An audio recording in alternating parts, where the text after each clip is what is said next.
ایک اقلیت انسانوں کی ایسی ہوتی ہے جن کے لیے میں دو لفظ اب استعمال کر رہا ہوں، ذہین اور حساس۔ ذہین اور حساس لوگوں میں قبض اور بسط کی کیفیت، یہ مختلف سائیکلز ہیں جو آتی رہتی ہیں۔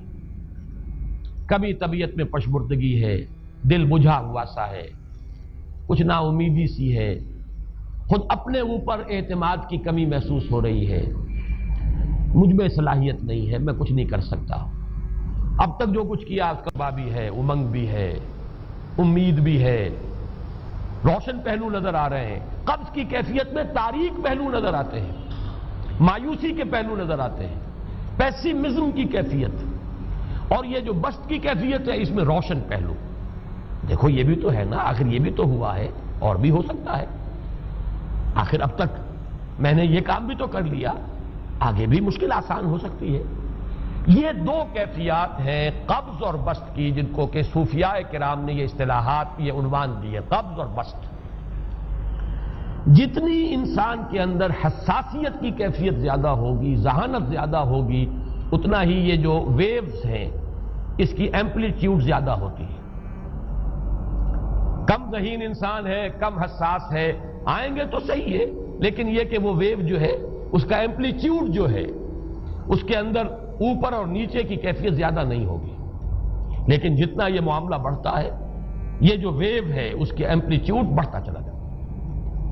لیکن نارمل انسان کا معاملہ یہ ہے کہ یہ حدود کے اندر رہے، اسی کی ایک کیفیت جو ہے اب نارمل جب ہو جاتا ہے، یہی ہے جو جدید ہماری جو سائیکولوجیکل میڈیسن ہے اس میں اسے مینیکس ڈپریسو سائیکوسس کہا جاتا ہے۔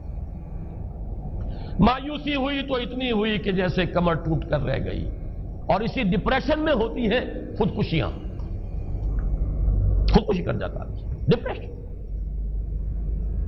کچھ روشن پہلو نظر ہی نہیں آ رہا، کوئی امید کا پہلو نظر ہی نہیں آ رہا، کوئی صورت نظر نہیں آتی، کوئی امید بن نہیں آتی، کس طرف جاؤں، کدھر دیکھوں، کسے آواز دوں، اے ہجوم نامرادی دل بہت گھبرائے ہے۔ اور جب آدمی محسوس کرتا I can't face these realities، یہ کمٹ سوسائڈ۔ یہ اور جب کیفیت ہوتی ہے انشراح کی تو آدمی خوب بھاگ رہا ہے، دوڑ رہا ہے، امنگ ہے، محنت ہے، دوڑ رہا ہے، امیدیں ہیں، اب ہر چیز کا روشن پہلو نظر آ رہا ہے۔ عجیب ہے یہ، اصل میں مجھے کچھ تجربہ بھی ہوا ہے، ہمارے خاندان میں بھی یہ مرض موجود رہا۔ میرے والد مرحوم کافی طویل عرصے اس مینیک ڈپریسو سائیکوسس کے مریض رہے۔ کچھ ہوتا ہے یہ معاملہ، ویسے بھی شاید ہمارا خاندان جو ہے اس کیٹیگری